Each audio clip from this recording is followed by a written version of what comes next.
بسم الله الرحمن الرحيم. السلام عليكم ورحمة الله وبركاته. الحمد لله حمدا كثيرا طيبا مباركا فيه كما يحب ربنا ويرضى. أشهد أن لا إله إلا الله وحده لا شريك له وأشهد أن محمدا عبده ورسوله صلى الله عليه وعلى آله وسلم. أما بعد. Kita melangsungkan kajian kita terhadap tafsir As-Sa'di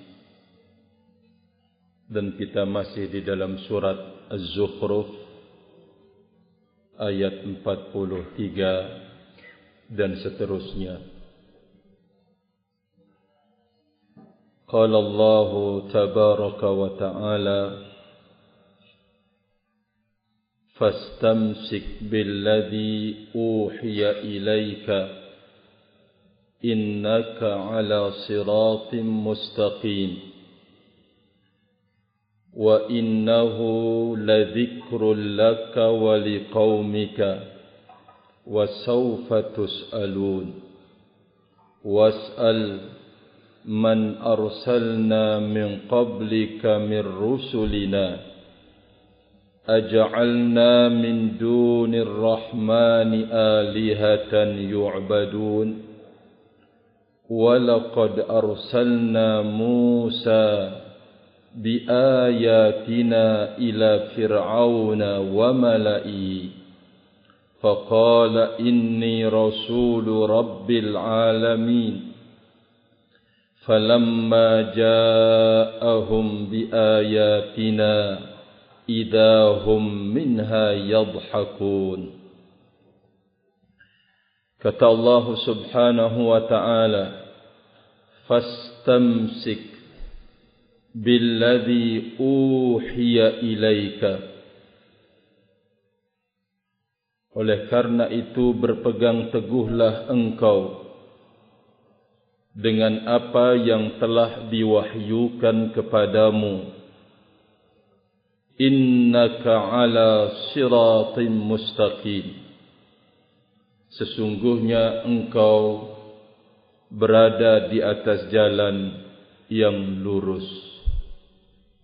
Ingat ayat sebelumnya berbicara tentang hiburan terhadap diri Nabi kita Muhammad sallallahu alaihi wasallam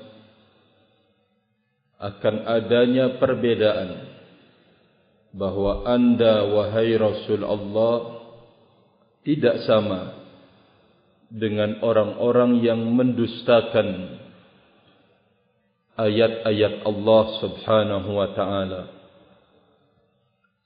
Maka Allah Azza wa Jalla mengatakan kepada beliau sallallahu alaihi wasallam, maka berpegang teguhlah engkau dengan apa yang telah diwahyukan kepadamu. Sesungguhnya engkau berada di atas jalan yang lurus. Wa innahu ladhikrun laka wa liqaumika. Dan sesungguhnya Al-Quran itu adalah peringatan bagimu dan untuk kaummu. Wasawfa tus'alun. Dan engkau semuanya akan ditanya. Was'al man arsalna min qablika min rusulina. Tanyakan kepada orang yang kami telah utus sebelummu dari utusan-utusan kami.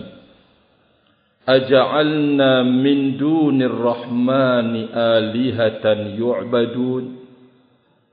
Apakah kami, kata Allah Azza wa Jalla, telah menjadikan selain Ar-Rahman, selain Allah, Tuhan-Tuhan yang dipersembahkan oleh mereka atau yang disembah oleh mereka.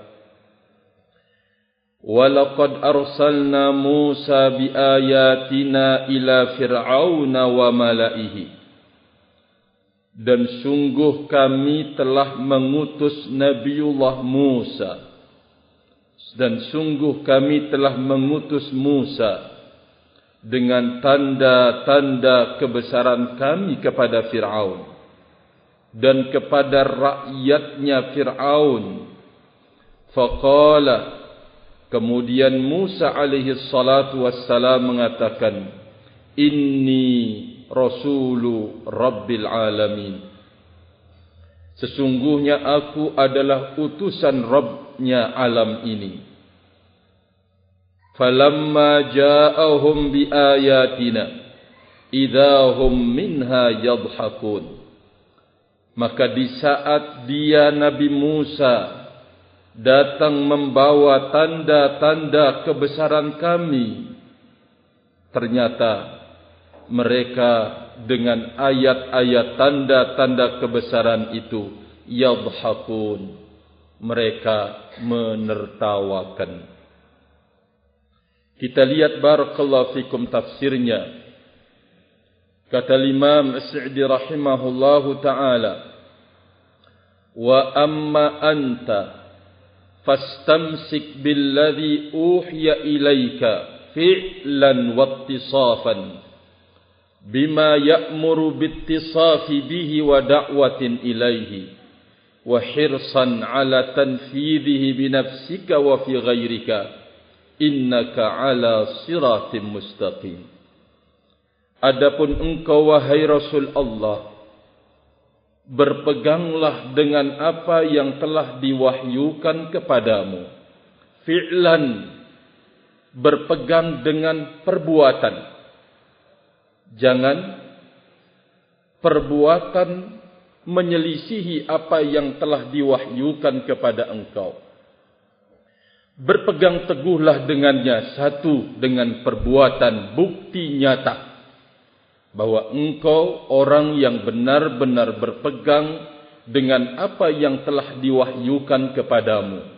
Dua, wattisafan, wujud berpegang teguhnya engkau itu adalah menjadi sifat bagi dirimu apa yang diwahyukan oleh Allah. Bima ya'muru bittisafi bihi wa da'watin ilaih, apa yang dia Allah telah memerintahkan untuk engkau bersifat dengannya, mengajak kepadanya, dan semangat untuk membuktikan dalam amal nyata pada dirimu dan pada selain dirimu. Barakallahu fikum. Artinya bahwa apa yang telah lewat, yang menjadi kabar gembira bagi Nabi kita Muhammad sallallahu alaihi wa ala alihi wasallam, akan bisa furqan, pembeda dan pemisah itu terus ada di dalam hidup apabila berpegang teguh dengan apa yang diwahyukan. Jikalau engkau lakukan hal itu, maka sungguh engkau telah berada di atas jalan yang lurus. Jalan yang lurus adalah musilin ilallah wa ila dari karamatihi. Jalan yang lurus itu adalah jalan yang akan menyampaikan kepada Allah subhanahu wa ta'ala, dan jalan yang akan menyampaikan kepada negeri kemuliaannya, yaitu surganya Allah subhanahu wa ta'ala.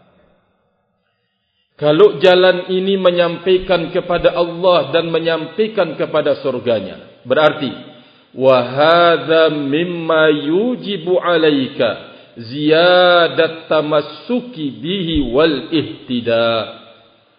Ini berkonsekuensi menuntut agar engkau tambah lagi di dalam berpegang terhadapnya, memegangi apa yang telah diwahyukan, dan juga menambah petunjuk pada dirimu. Idza alimta annahu haqqun wa adlun wa sidqun, jika engkau telah mengetahui bahwa itu adalah sumber kebenaran, bahwa itu adalah keadilan, bahwa itu adalah kejujuran, takunu baniyan ala aslin asilin, maka sungguh engkau telah membangun dasar-dasar hidup itu di atas pondasi yang kokoh, aslin asil. Engkau telah membangun dirimu di atas dasar yang kokoh. Artinya, istiqomahlah engkau di atas dasar yang kokoh ini, yang menjadi jurang pembeda dan pemisah. Atas dasar itulah Allah Azza wa Jalla menghibur engkau. Engkau tidak akan sama. Barakallahu fikum. Idza bana gairuka ala syukuki wal auham wal dhulmi wal jur. Apabila selain engkau telah membangun hidupnya di atas keraguan-raguan, kebimbangan, membangun di atas kezaliman dan di atas dosa, kesalahan-kesalahan. Termasuk apa yang disebutkan oleh Allah Azza wa Jalla sebelumnya, bahwa anda akan selalu mendapatkan penghiburan dari Allah Subhanahu wa ta'ala selama engkau berpegang teguh dengan apa yang diwahyukan. Sementara tentu orang yang tidak berpegang teguh dengan wahyu, ia membangun hidupnya di atas keraguan-raguan, membangun hidupnya di atas kebimbangan, berikut membangun hidupnya di atas kezaliman dan penyimpangan-penyimpangan. Kata beliau, wa innahu ay hadzal Qur'an al-karimu la dzikrun laka wa liqaumika. Sesungguhnya Al-Qur'an yang mulia ini adalah sebuah peringatan bagi engkau dan buat kaum engkau. Fakhrun lakum wa manqabatun jalilatun. Ini adalah sebuah kebanggaan buat kalian dan sebuah kedudukan yang tinggi, wa ni'matun la yuqadiru qadruha, sebuah nikmat yang tidak bisa dikadar ukurannya, tidak bisa. Barakallahu fikum. Wala yu'rafu wasfuha, dan tidak bisa disifati, diketahui sifatnya, karena saking mulianya, saking besarnya. Wa yudzakirukum aidan ma fihi minal khairi dunyawi wal ukhrawi. Dan dia Allah Azza wa Jalla telah mengingatkan kalian apa yang terdapat di dalam Al-Quran, kebaikan untuk urusan dunia dan kebaikan untuk urusan akhirat. Dari sini barakallahu fikum, kita diberitahukan bahwa apa yang terdapat di dalam Al-Quran akan bisa memperbaiki duniawinya seseorang dan akhiratnya seseorang. Barakallahu fikum. Mafhumnya, tidak akan diharapkan kebaikannya di dunia ini seseorang yang keluar dari bimbingan Al-Quran, tidak akan diharapkan kebaikannya. Bagaimana kita mau mengharapkan kebaikan orang yang tidak mau tunduk dan patuh kepada aturan Allah, tidak mau berpegang dengannya? Barakallahu fikum. Untuk dirinya saja tidak pernah akan ada kebaikan di saat dia meninggalkan bimbingan Allah Azza wa Jalla. Bagaimana dia akan bisa menitipkan kebaikan buat orang lain? Rahimani wa rahimakumullah jami'an. Maka barakallahu fikum, ini adalah catatan yang sangat penting, bahwa kebaikan yang kita berupaya untuk mendulangnya di dunia ini ada dalam bimbingan Al-Quran. Apa yang kita harapkan kebaikan di akhirat kelak sudah ada rangkumannya di dalam Al-Quran.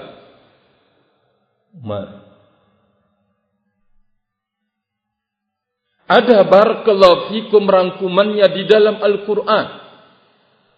Oleh karena itu sekali lagi, dari sini kan sebuah hiburan buat kita.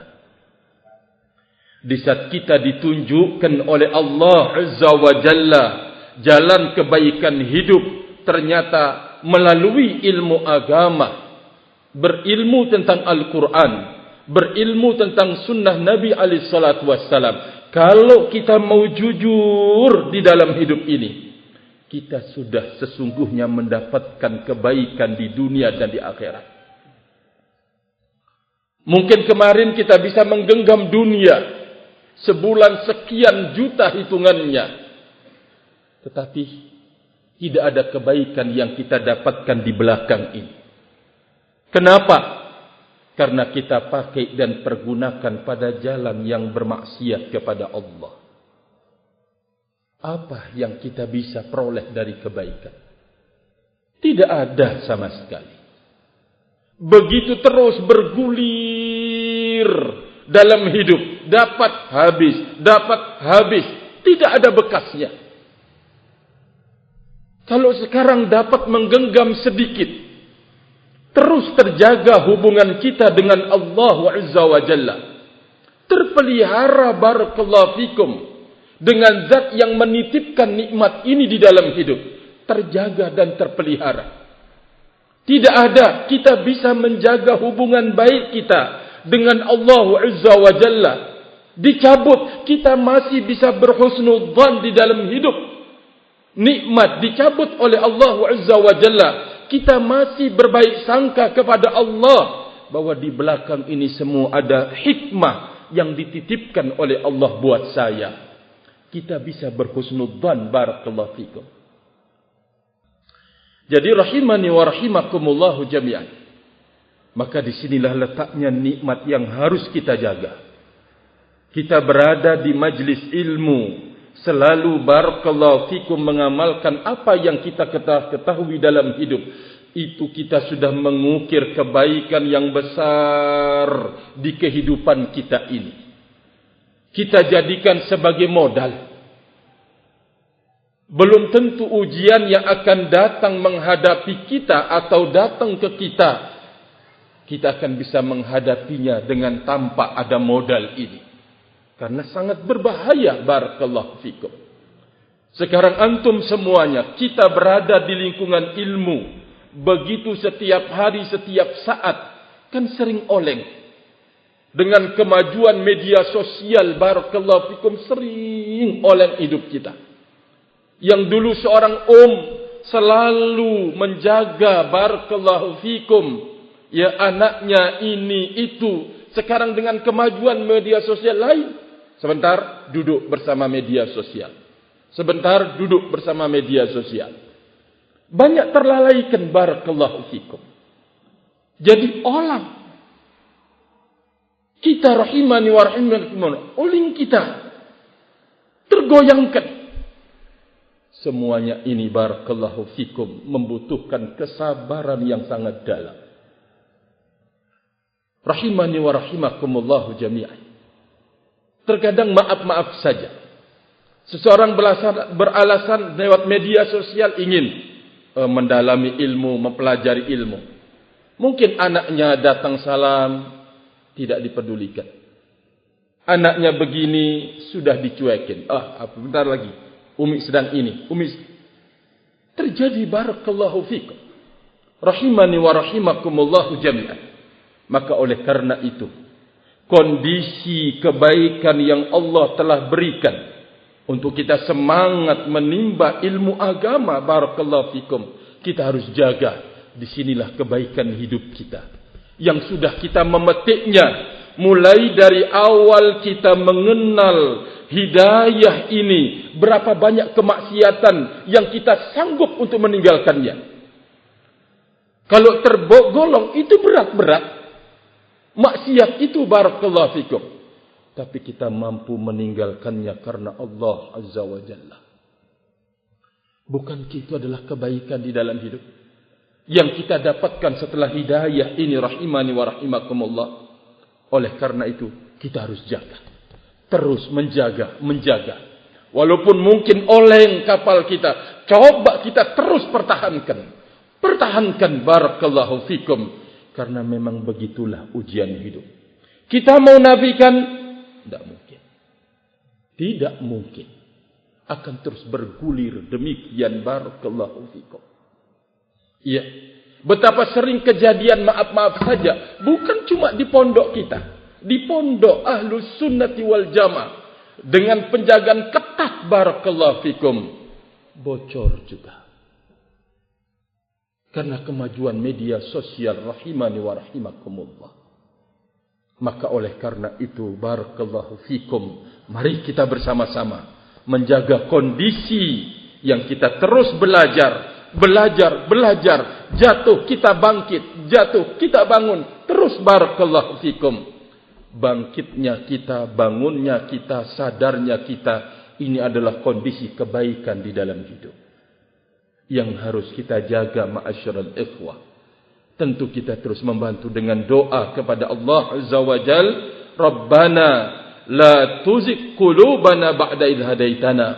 Kita bantu dengan doa yang selalu diungkapkan oleh Nabi sallallahu alaihi wasallam, ya muqallibal qulub, tsabbit qalbi ala dini.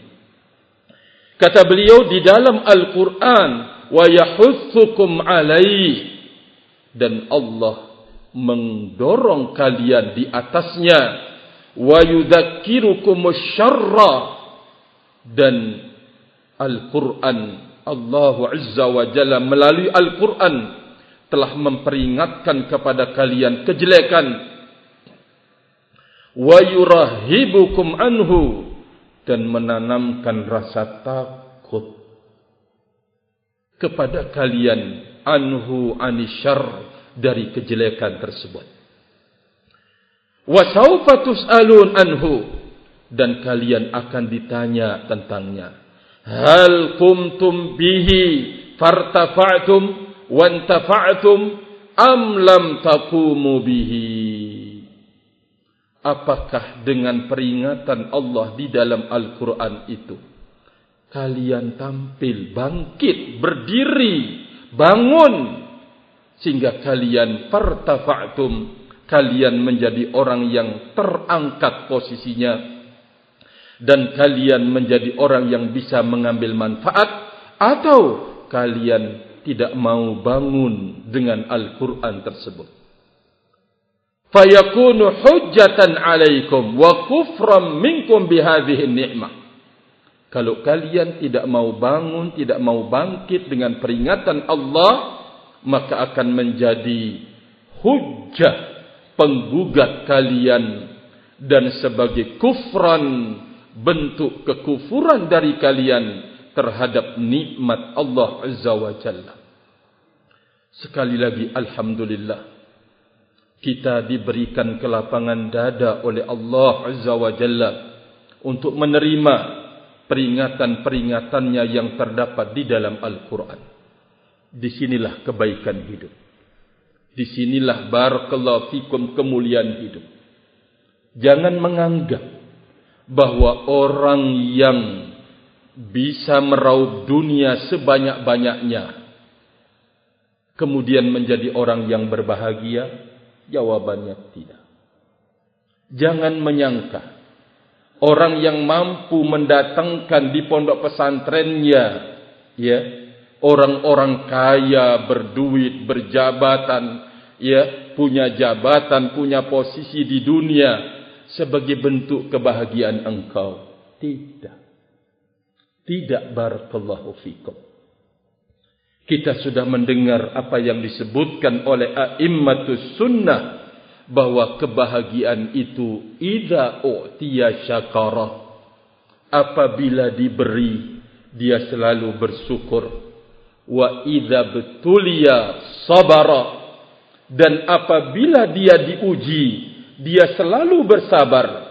Wa idza adnaba istaghfara, apabila dia terjatuh di dalam dosa dia selalu meminta ampun kepada Allah.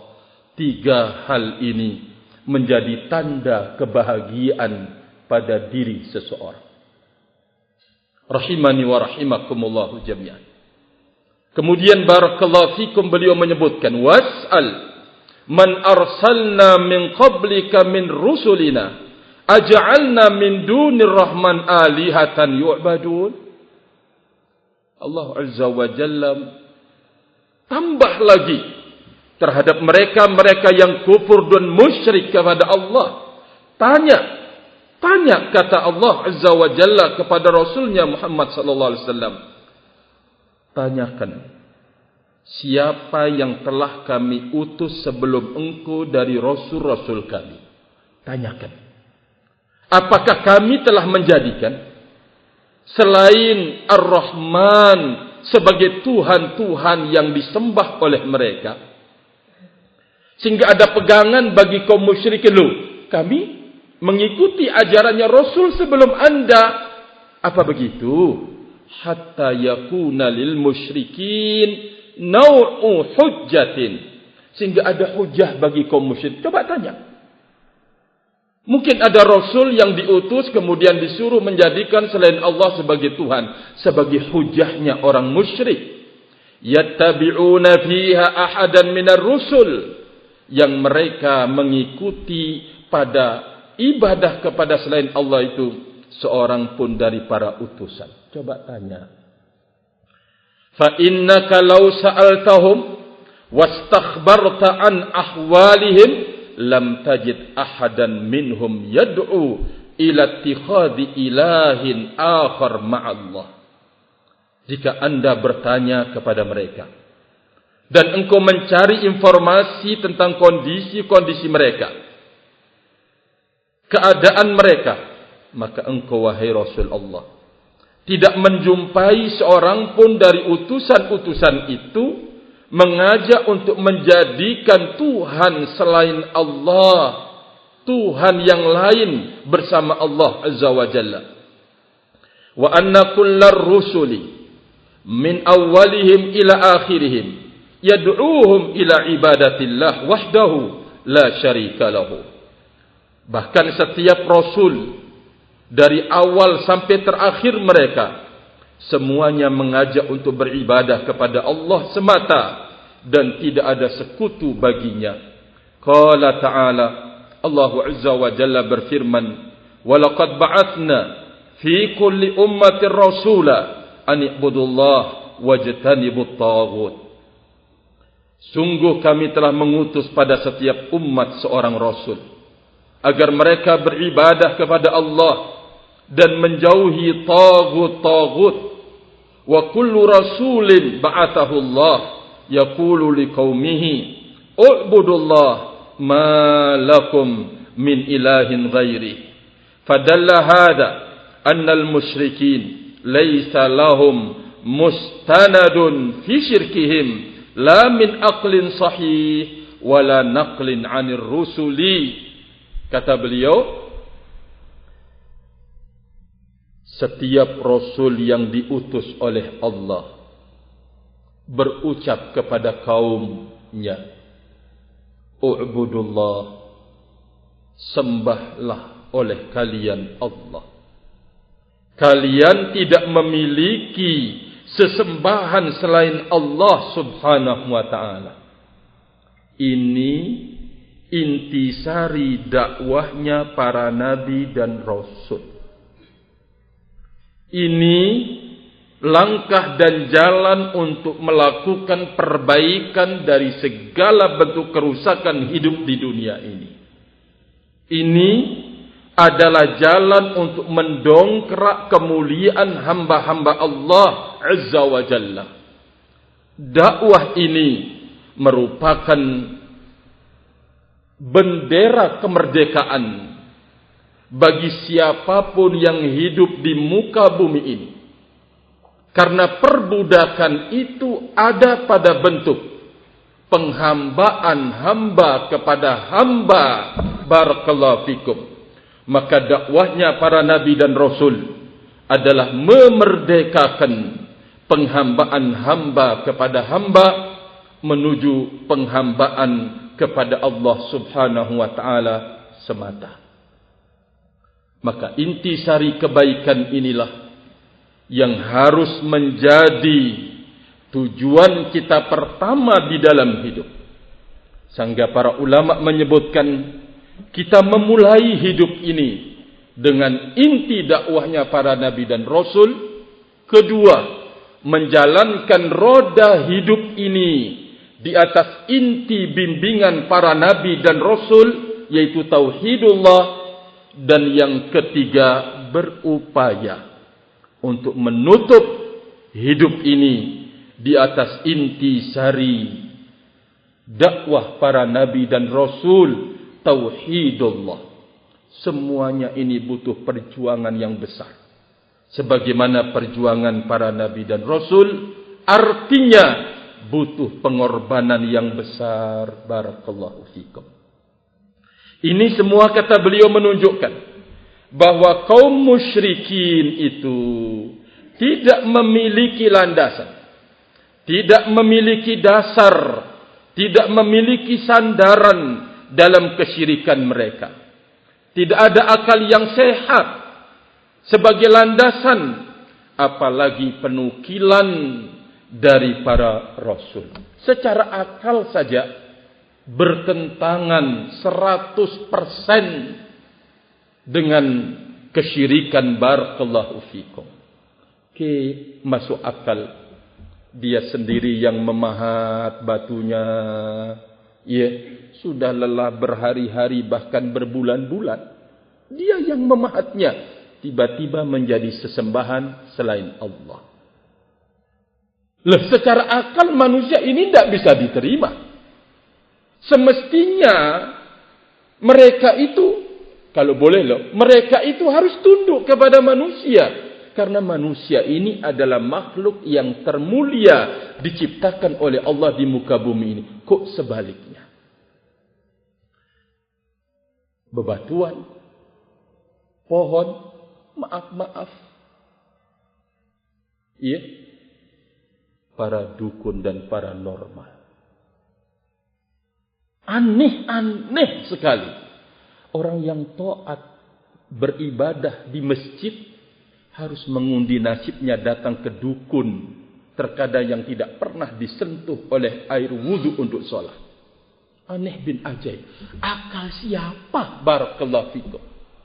Kalau sekiranya para dukun-dukun paranormal itu tahu nasibnya, tahu terkait dengan nasib, mungkin dia akan bisa, barakallahu fikum, melakukan perubahan terhadap nasibnya pertama kali. Tapi begitulah, barakallahu fikum, kesyirikan. 100%, 180 derajat bertentangan dengan hukum akal yang sehat. Rahimani wa rahimakumullah. Sekali lagi, barakallahu fikum, ini adalah pelajaran yang sangat berharga di dalam hidup kita. Di saat kita mengetahui bahwa inti kebaikan yang dititipkan oleh Allah di dalam Al-Quran ada pada perintah yang paling tinggi, yaitu bertauhid kepada Allah Azza wa Jalla, dan inti kejahatan yang paling besar di dalam hidup ini menyekutukan Allah Subhanahu wa ta'ala.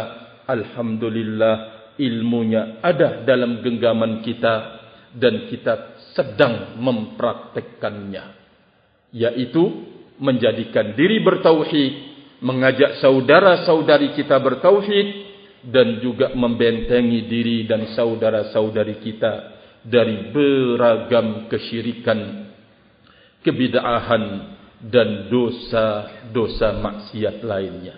Semoga keberadaan barakallahu fikum pondok pesantren yang sederhana ini bisa membantu kita semuanya, tentu ba'dallah, setelah Allah Subhanahu wa ta'ala, barakallahu fikum, kemudian upaya yang dilakukan oleh segenap asatidzah, segenap ikhwah untuk saling bahu-membahu, saling topang-menopang, saling tolong-menolong, barakallahu fikum, mewujudkan lingkungan yang baik. Semoga Allah memberkahi semuanya. Allahumma amin, Allahumma amin.